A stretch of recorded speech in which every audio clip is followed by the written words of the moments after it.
नमस्कार, मी पंजाब. खूप फोन आले, आज पाऊस येईल का? तर राज्यातल्या सर्व शेतकऱ्याला सांगू इच्छितो, काल आता पडला, पण त्याच्यानंतर आजपासून परत आणखीन पावसामध्ये वाढ होणार आहे. आणि 2 एप्रिल, 3 एप्रिल आणि 4 एप्रिल दरम्यान चांगला राज्यामध्ये वेगवेगळ्या भागात दररोज भाग बदलत पाऊस पडणार आहे. म्हणून हा अंदाज महाराष्ट्राच्या शेतकऱ्यांना लक्षात द्यायचा. ज्यांचा कांदा असेल तर तुम्ही झाकून घेऊ शकता, गहू असेल तर ते देखील काढू शकता.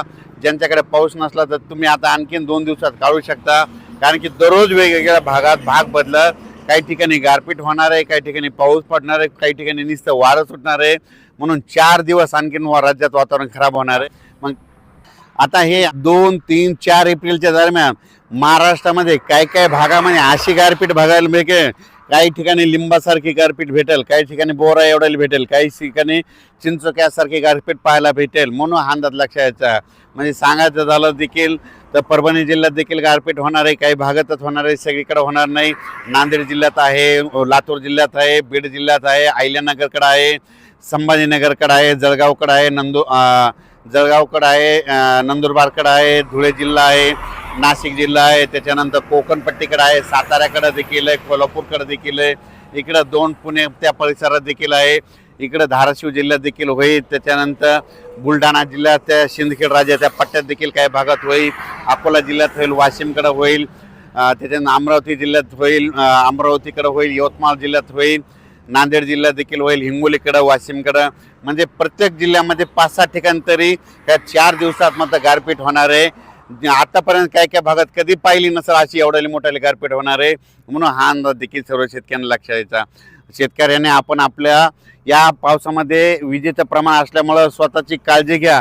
पाऊस आला असताना लिंबाच्या झाडाखाली थांबत जाऊ नका, झाडावर 16% विजा पडतात. म्हणून हे देखील अंदाज शेतकऱ्यांनी लक्षात द्यायचा. त्याच्यानंतर विजा कडकडत असताना आपली जनावरे झाडाखाली बांधू नका, झाडावर जवळपास 16% विजा पडतात. म्हणून हे अंदाज लक्षात द्यायचा.